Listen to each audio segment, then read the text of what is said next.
Assalamualaikum warahmatullahi wabarakatuh. Bismillahirrahmanirrahim. Alhamdulillahi rabbil alamin. Alladzi anzala minal qur'ani ma huwa shifaa'un wa rahmatun lil mu'minin. Allahumma fassalli wa sallim ala sayyidil anbiya'i wal mursalin habibina Muhammad sallallahu alaihi wasallam wa alihi wa sahbihi ajma'in. Amma ba'd. Al-Mukarram Habib Umar Segaf bin Husain As-Segaf, luar ini dari LDNU, suaranya luar biasa. Mungkin dulunya ingin jadi penyanyi, mungkin dulunya. Sayangnya Habib, sayangnya. Al-Mukarram Kiai Agus Salim, Ketua LD PBNU, Lembaga Dakwah Pengurus Besar Nahdlatul Ulama. Al-Mukarram Sahibul Mahad Kiai Abdul Khalid hafizahullah. Al-Mukarram Gus Ama, Al-Mukarram Pak Wahab, Gus Wahab, dan Bapak Bupati. Ini salah daden, jadi bupati itu mestinya jadi kiai kok jadi bupati ya, insyaallah. Pak Dawam, Pak Kapolres dan Pak Camat, Ibu Camat, hadirin hadirat JRA, apa singkatannya? Jam'iyah Ruqyah An-Nahdiyah, Jam'iyah nyembur. Ruqyah niku ngobati. Pertama, saya menyampaikan rasa tasyarruf wa ta'azzuz, luar biasa terharu bahwa ternyata di Indonesia ini komplit. Dukun sunatnya ada, dukun bayinya ada, terutama ahli ruqyahnya juga luar biasa. Ini baru sebagian kecil yang belum terkoordinir oleh Mas Wahab, masih banyak sekali, luar biasa. Hal ini menjawab bahwa apapun tingginya teknologi, apapun tingginya sains, maka akan kembali kepada ruqyah semua. Ini pasti sekali. Para bapak, para ibu, dan alhamdulillah setapak demi setapak, 3 tahun 4 tahun yang lalu sekarang sudah dilegalisir melalui lembaga dakwah Nahdlatul Ulama itu. Jadi resmi NU, itu resmi NU, luar biasa. Kenapa kita bangga dengan NU? Sebab Allah ya hakik, ya Allah, saya minta doa semuanya semoga di sana, di muktamar sana aman. Sebab nampaknya kemasukan setan-setan yang ingin merusak Nahdlatul Ulama, sehingga ada, ya itu perlu diruqyah juga di sana itu. Iya. Ada yang tidak sopan, ada yang tidak adab, ada yang naik begini-begini. Mereka yang begitu tidak malu kepada kiai. Apa sih NU? NU adalah Jam'iyatul Ulama. Kok tidak malu? Kok tidak takut pada NU? Merusak itu NU. Oleh karena itu kita harus meruqyah dari jauh. Dan semoga menghasilkan keputusan yang maslahah dan menghasilkan insyaallah Allah ya hakik pasangan Habib Lutfi dengan Said. Al-Fatihah.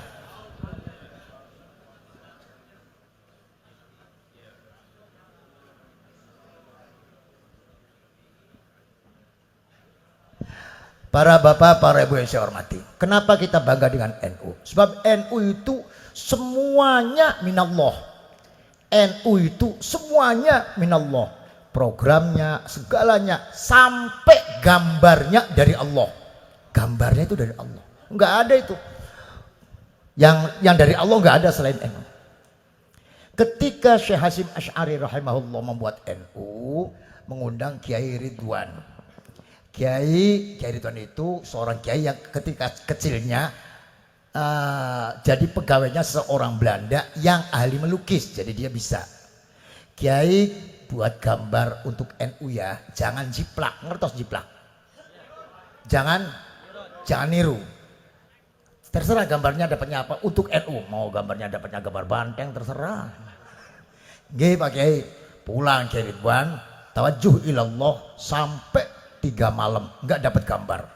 Akhirnya tawassul ke Sunan Ngampel.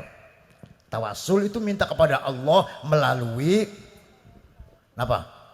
Keramatnya para wali, itu namanya tawassul. Nggak ada bid'ah, nggak bid'ah. Saudara-saudara, tahlil bid'ah, marhaban bid'ah, maulid Nabi bid'ah. Kenapa? Karena zaman Nabi tidak ada. Oh, jadi kalau zaman Nabi tidak ada, sekarang ada berarti bid'ah. Kamu zaman Nabi ada tidak? Tidak ada. Ya berarti kamu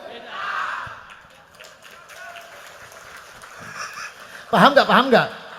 Katanya kalau zaman Nabi tidak ada, sekarang ada katanya. Ya dia yang ngomong sendiri zaman Nabi nggak ada, berarti dia sendiri. Aduh, macam nggak dipikir ngomong itu. Coba Pak ya. Ketika Nabi Yusuf bertanya kepada ikhwah saudara-saudaranya. Nabi Yusuf sudah menjadi menteri. Bagaimana Bapak? Bapak itu sakit karena merindukan engkau sehingga matanya maaf tidak bisa melihat, buta. Kata Nabi Yusuf apa? Idhabu biqamisi hadza fa'alquhu ala wajhi abi ya'ti basira. Bawalah baju saya ke bapak saya, usapkan ke wajah bapak saya, sembuh nantinya. Dibawa bajunya Nabi Yusuf, diusapkan ke wajahnya Nabi Yakub, sembuh. Ayo musyrik, ayo ngomong. Itu Al-Quran surat Yusuf. Ayatnya berapa cari sendiri. Enak teman. Nah itu. Nah akhirnya Kiai Ridwan ke Sunan Ngampel minta pada Allah, ya Allah saya disuruh oleh guru saya untuk membuat gambar NU. Minta petunjuk gambarnya apa? Baca Quran, wirid, sholat. Baca Quran, wirid, sholat. Akhir di atas tengah malam sekitar jam 1 di langit ada gambar jagat. Tapi belum ada tambalnya, belum ada bintangnya. Ada gambar jagat. Ditinggal sholat masih ada. Ditinggal baca Quran masih ada. Ditinggal wiridan masih ada. Hatta fajar, sampai fajar. Begitu fajar hilang, lantas pada akhirnya lapor kepada Kiai. Sudah Kiai, sudah. Alhamdulillah. Apa gambarnya? Saya melihat semalam suntuk melihat gambar jagat. Gambar jagat, iya. Alhamdulillah NU gambarnya jagat. Berarti NU harus bisa mengayomi orang jagat. Ini luar biasa.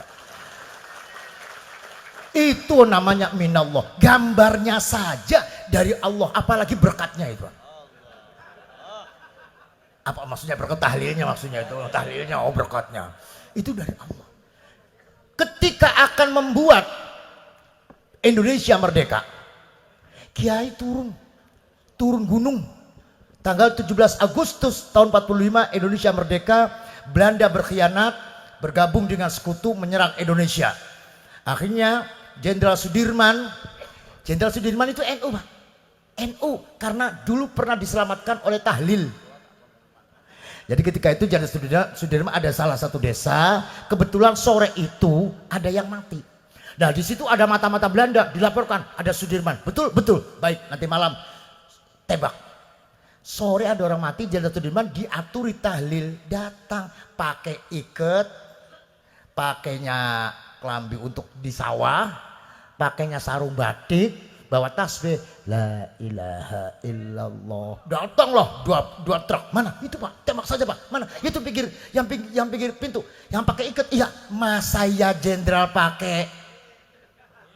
Kamu pembohong, ditembaklah yang mata-matanya. Itu jenderal selamat. Jadi Jenderal Sudirman diselamatkan oleh tahlil hanya milik NU.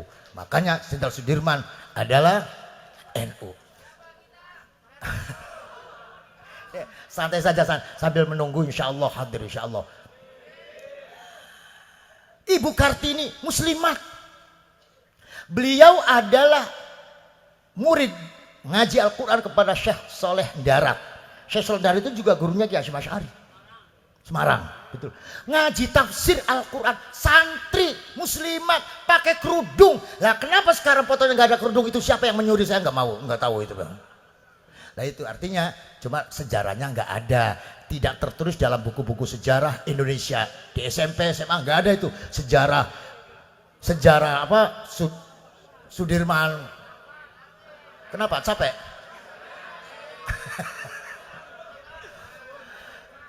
Saya yang ngomong nggak capek.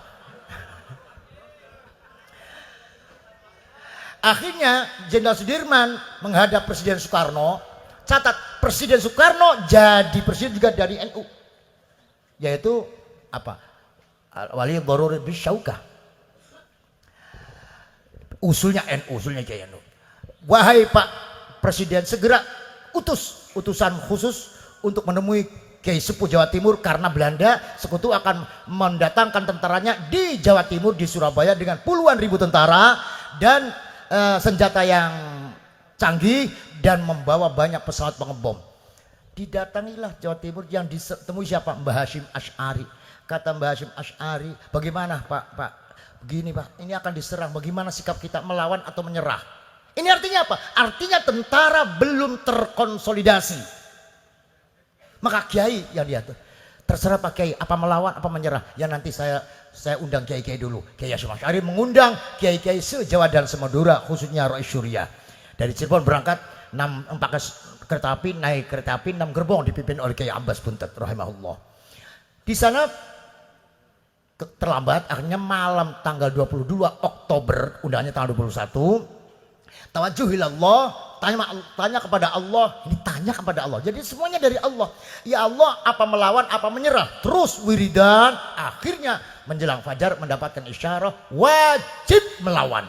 Fardu ain di ahli masafatil qasr. Bagi radius 92 kilo, fardu ain, perempuan, laki-laki, melarat, sugih, kaya, pejabat, wajib melawan.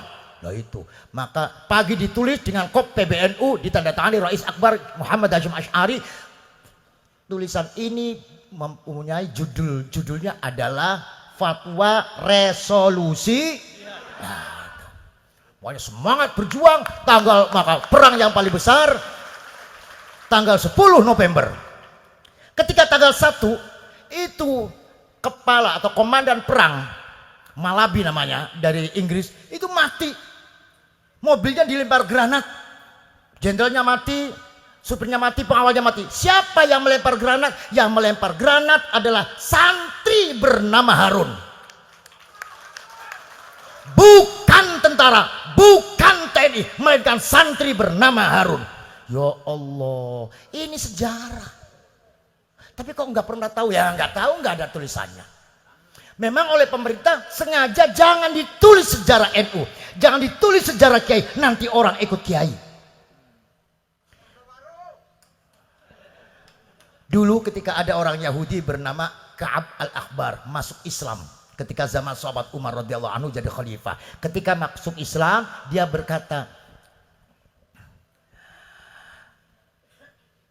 Allamani abi Taurata illa sifran wahida kana yakhtimuhu wa yudkhiluhus falamma mata abi fatahtuhu fa idza fihi nabi yakhruju akhir zaman mauliduhu bi Makkah wa hijratuhu bil Madinati wa sultanuhu bisyam. Waktu saya kecil saya diajari Taurat oleh bapak, orang Yahudi kita tahu Taurat sampai khatam, selembar, selempir, khatam. Illa sifran wahidah, kecuali satu lempir diajarkan oleh bapak, tidak diajarkan. Disobek itu satu lempir, dilipat, dimasukkan kotak, dikunci. Saya tanya, kenapa bapak? Diam. Isinya apa sih? Jangan tanya. Wah. Bapaknya galak. Jangan tanya. Diam, jangan berani dibuka. Tapi orang itu kalau makin dilarang malah tambah penasaran, apa sih isinya, kok sampai dilarang, kenapa? Akhirnya saking pengennya penasaran, hanya dia ngomong, kapan wae bapak mati, kapan saja bapak mati, saya bongkar, saya baca tulisannya. Jadi ngarep-ngarep bapaknya mati. Ada tetangga saya orang gemblung, ngerti gemblung, orang edan, ngarep-ngarep bapaknya mati, tapi tujuannya supaya cepat dapat. Ya kok ngerti? Ternyata gemblung semua di sini. Akhirnya bapaknya mati. Falamma mata bi fatahtuhu fa idza fihi nabi. Begitu bapaknya mati, saya bongkar itu peti, saya ambil itu kertasnya, saya baca isinya. Ternyata isinya riwayatnya Nabi Muhammad sallallahu alaihi wasallam. Jadi dengan kata lain oleh bapaknya, kamu jangan baca sejarah Muhammad, jangan baca riwayat hidup Muhammad, nanti kamu iman kepada Muhammad. Supaya kamu tidak iman, jangan ngerti sejarah Muhammad. Wa kadzalik di Indonesia, jangan tulis sejarah NU, jangan tulis sejarah Kiai, jangan tulis sejarah Santri. Nanti orang ikut Kiai dan orang Santri. Makanya kita dan anak-anak kita tidak ngerti sejarah NU. Ya karena tidak ngerti, dianggapnya NU itu sejarahnya adalah cukup dengan Afdhalul Dzikri fa'alam annahu. Nah ini, lu ternyata tidak begitu. Kiai tanggal 10 November turun semuanya, ulama-ulama, ya Allah, keramat-keramat. Ya Allah, Kiai Maksud Lirboyo itu bawa benang. Kalau udah dibeginikan kelihatannya laut.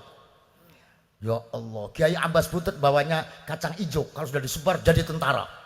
Kiai Baidowi Lasem bawa sorban, kalau begini pesawat jungkul semua. Ya Allah Gusti, karena pilotnya ngantuk. Ya Allah, itu Kiai nggak ada senjata, nggak ada seragam, nggak ada gajian, nggak ada sepatu, pakainya gemparan, bakya. Santri pakai sarung, perang pakai sarung, malah banyak yang tidak pakai celana dalam.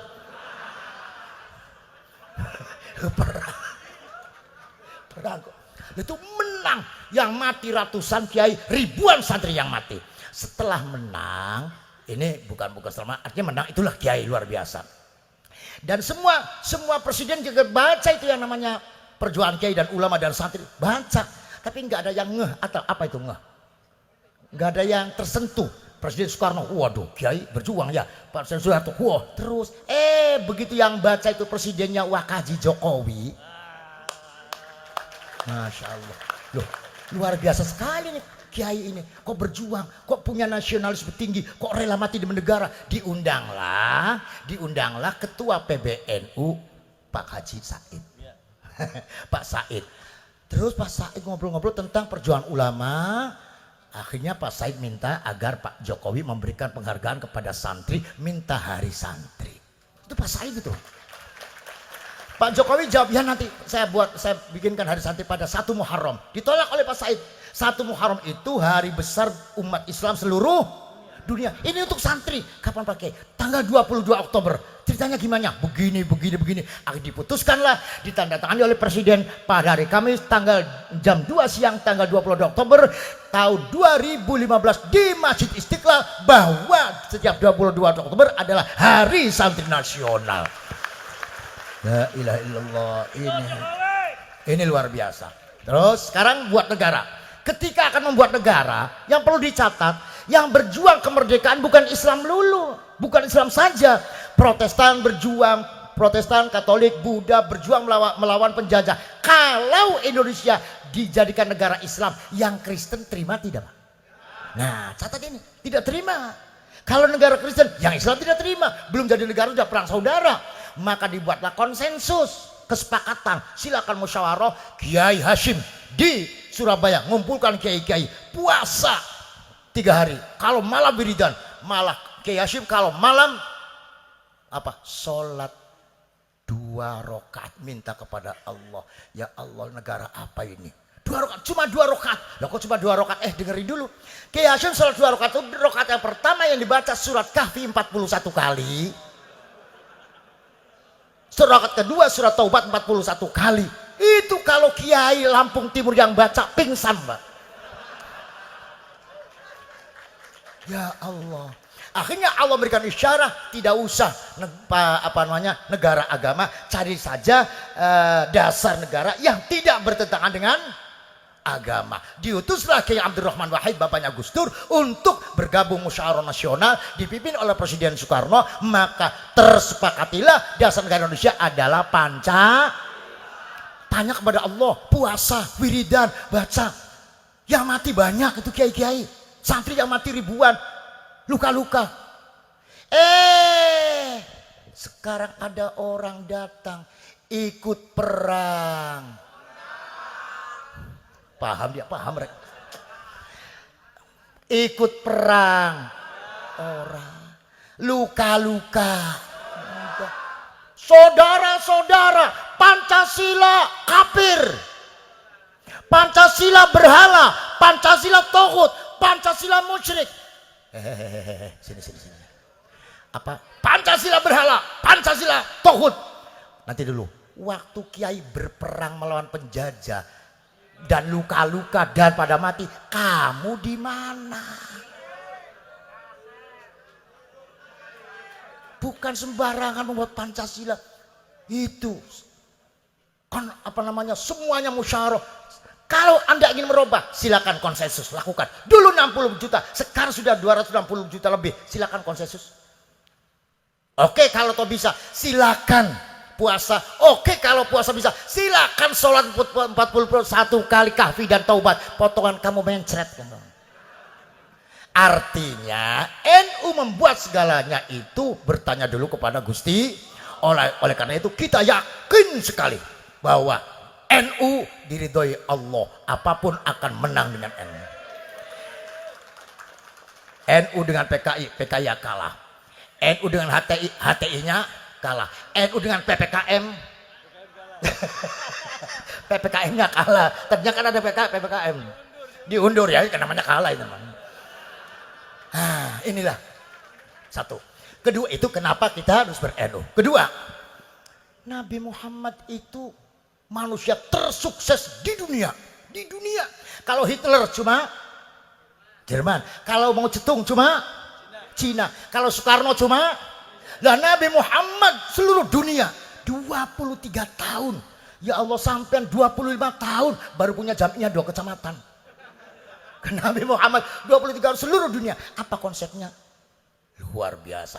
Ternyata Kanjeng Nabi konsepnya adalah menerapkan sistem ma'iyah. Apa? Ma'iyah, kebersamaan. Bersama-sama. Nabi Muhammad di masjid, sahabat di masjid, Ahlus Sufah di masjid. Nabi Muhammad sholat jadi imam, sahabat makmum. Nabi Muhammad mengajar sahabat ngaji. Nabi Muhammad wiridan, sahabat ikut wiridan. Itu bersama-sama. Ini yang ditiru oleh ulama. Ulama membuat pesantren. Ulama di pesantren, santrinya di pesantren. Ada nggak ulamanya di BTN? Nggak ada. Ulamanya ngajar, santrinya ngaji. Ulamanya jadi imam, santrinya makmum. Ini niru Nabi. Bersama-sama. Makanya Nabi itu 24 jam dengan sahabat. 24 jam bisa mendidik sahabat. Kiai juga 24 jam mendidik santri. Makanya Kiai tahu ini malas, ini guyon terus, ini diem, ini Kiai. Santri juga tahu Kiai ada tidak, Kiai berapa mobilnya, Kiai berapa istrinya. Nah itu. Lah ma'iyah ini diterapkan oleh Kiai. Bagaimana Kiai berserta santri bukan hanya di pondok tapi di masyarakat. Bagaimana dengan aba'u wa ummahatu santri, dengan orang tua santri bukan di pondok tapi di masyarakat. Maka dibuatlah, salah satunya niatnya adalah itu, ya dibuatlah Jam'iyah Nahdlatul Ulama.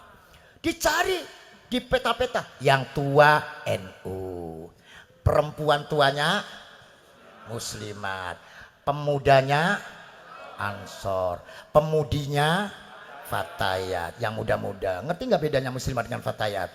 Kalau bapak-bapak berpapasan dengan wanita malam-malam kok baunya wangi, oh berarti Fatayat. Kalau berpapasan kok baunya Afitson, berarti Afitson Fresh Care. Nah itu. Lah itu yang masih sekolah. Oh, yang laki-laki Ibnu, yang perempuan, oh itu yang kuliah, apa namanya? PMII. Oh, itu yang tukang dakwah seperti Kiai Agus. Oh, dibuatlah LD. Oh, itu yang tukang pencak, dibuatlah Pagar Nusa. Oh, itu yang tukang unjal-unjal kursi, dibuatlah Banser gitu.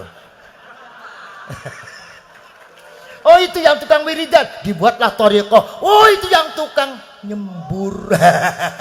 Oh, itu yang tukang ru'ya, yang tukang apa, dibuatlah di sini adalah luar biasa. Jadi inilah JRA adalah satu wadah untuk mewadahi kita bersama-sama dengan Nahdlatul Ulama. Kenapa Nahdlatul Ulama? Karena Nahdlatul Ulama setiap langkahnya bertanya kepada Gusti Allah. Maka kita yakin dengan NU bersama ulama minad dunya ilal akhirah. Inilah JRA ruqyah. Satu ketika, Kiai, disudahi saja ya. Lanjut. Ini udah jalannya istighfar melulu. Satu ketika ada rombongan perang sahabat. Jadi kalau sahabat itu kalau selesai ada yang ke sana, ada yang ke sana, ya sama juga lah bis nantinya ada yang ke Semarang, ada yang ke Jawa, ada yang ke Kalimantan. Nah itu ada satu rombongan dipimpin oleh Abu Sa'id Al-Khudri membawa 30 kelompok. Jalan pulang habis perang. Kelaparan. Sudah nggak ada makanan, nggak ada minuman. Ya Allahnya pasang kemah. Ayo kita cari desa, kita bertamu minta makan. Bawa 30 itu bertamu ke desa. Pak, saya tamu belum makan. Setiap rumah jawabnya sama. Saya tidak nerima tamu. Saya tidak nerima tamu. Ya sudah, tidak ada yang kasih makan. Pulang orang 30 ini menuju kemahnya. Begitu pulang di desa itu pimpinan desanya, kepala sukunya digigit ular. Wa fi riwayatin akrab kala jengking. Digigit ular. Wah, diobati itu ini nggak bisa sembuh. Ini ada salah satu barangkali itu rombongan tadi yang minta makan, barangkali ada yang bisa kejar Pak, stop apa ada yang bisa ngobati orang digigit ular? Tidak. Kepala suku saya digigit ular. Yang jawab Abu Sa'id, saya bisa. Tolong obati kepala suku saya. Yo nanti dulu. Kenapa? Tadi saya kesana nggak dikasih makan. Nah, ini memang tuh memang harus ada begitunya ya ngobati orang tuh ya. ada itu. Makanya as-shadaqatu tadfa'ul bala, sedekah itu. Jadi bukan sampainya yang mustajab karena sodakonya dianya gitu. Jadi bilang saja sodakonya yang gede gitu. Nanti dulu, tadi tidak kasih makan. Oh, persoalannya makan. Iya, silakan. Mau makan apa? Nggak bisa. Tadi saya minta makan, sekarang diundang. Nggak bisa. Terus apa minta? Minta kambing. Baik. Ayo, kambing. Berapa? 2, 3. Ya nggak bisa. Dihitung berapa? Ini maksudnya itu rukyah itu yang mahal gitu loh, Bang. Rukyah kok rokok 2 bungkus. Jadi 30 kambing. Masa 30 kambing? Ya kalau mau boleh, kalau nggak mau ya silakan, itu nggak akan sembuh. Wah, kurang ajar mulai. Dipikir kepala sukunya kaya, ini nggak apa-apa. Udahlah, siap, betul, janji. Maka berangkatlah. Sudah kamu dulu berangkat. Di sini rundingan yang 30 sahabat. Kamu tadi ngomong bisa nggak? Nggak bisa. Lo kok nggak bisa? Ya mangkal saya tidak dikasih makan. Terus gimana cara ngobatinya? Begini. Wa nunazzilu minal qur'ani ma huwa syifaun. Ayat Quran itu ada yang jadi syifa, obat. Kita cari ayatnya. Nggak ada yang ketemu. Yang memang potongan apa namanya ya, orang-orang rukyah itu nggak ada yang ketemuan itu. Terus gimana? Sudah gini aja. Cari bibitnya Qur'annya, Ummul Qur'an. Gitu. Biasanya kalau menggoda anak perempuan itu kan ibunya dulu yang digoda, Pak. Pokoknya kalau ibunya kena, anaknya. Nah, sekarang ibunya dulu. Apa ibunya Quran adalah Fatihah. Udah baca Fatihah. Mari berangkat. Semuanya baca Fatihah semua. Sampai di sana dipegang baca Fatihah, sembuh. Masya Allah, sembuh. Itu Fatihah. Ini Fatihahnya orang dulu tapi. Begitu sembuh, sini apa? Kambing. Tolonglah dikurangi. Loh, kurangi. Janji 30 kambing. Kalau kurang kena ular lagi nih gitu. Ya udahlah, kasih kambing 30, bawa ke kemah. Begitu sampai kemah, ayo potong. Jangan dulu. Loh, kenapa? Ini Abu Sa'id Al-Khudri. Jangan dipotong dulu. Kenapa? Kita udah lapar. Nanti dulu, kambing jual Fatihah itu halal tidak? Ya Allah. Ini kehebatan sahabat. Lapar, haus, dahaga di tengah padang pasir masih berpikir halal dan haram. Tapi kita masih punya segala-galanya, sudah tidak mau berpikir halal dan haram. Ya Allah, asal yang gede milihnya itu.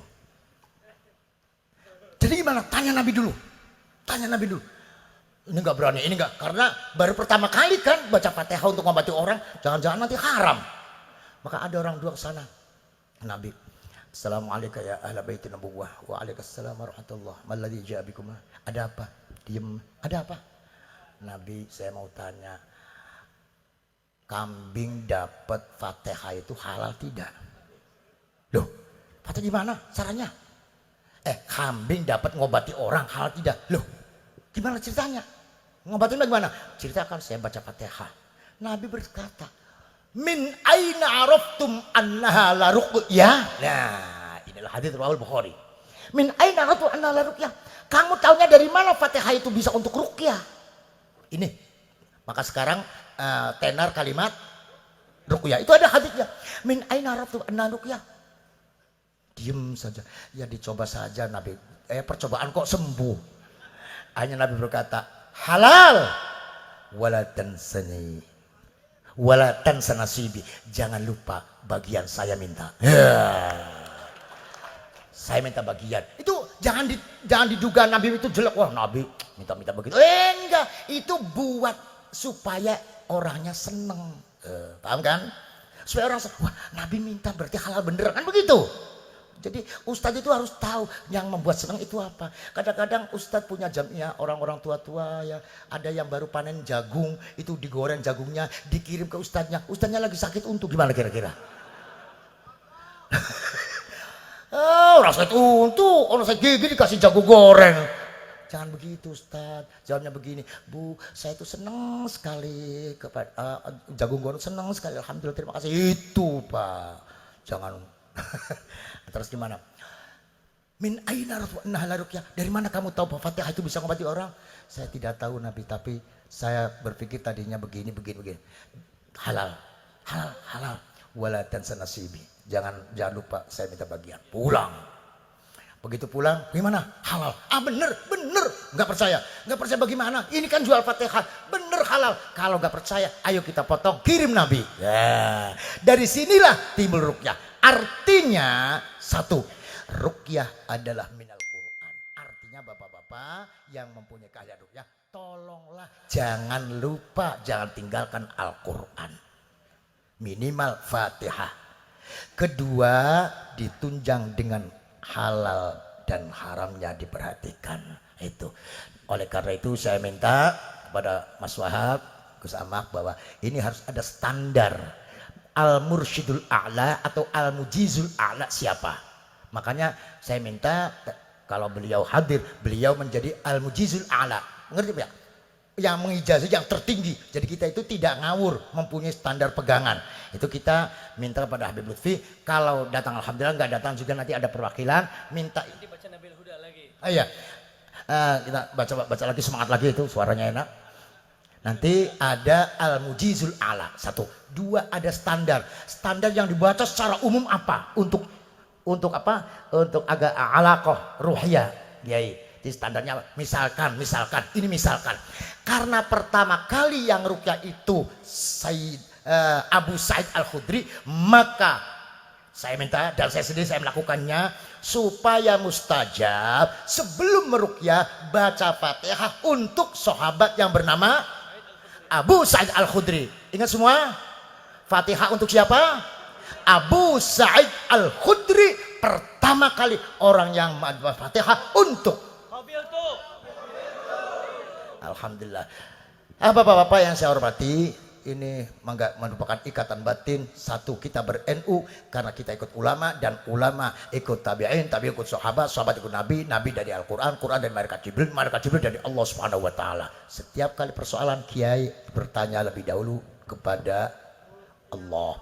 Nah, kedua, tentang ruqyah itu juga ada punya dasar dalil yang konkret, yaitu hadis Abu Sa'id Al-Khudri. Oleh karena itu, sejak sekarang mari sebelum kita mengobati orang, Fatihah tawassul melalui bacaan Fatihah dikirimkan kepada sahabat Abu Sa'id Al-Khudri. Demikian saja, mohon maaf.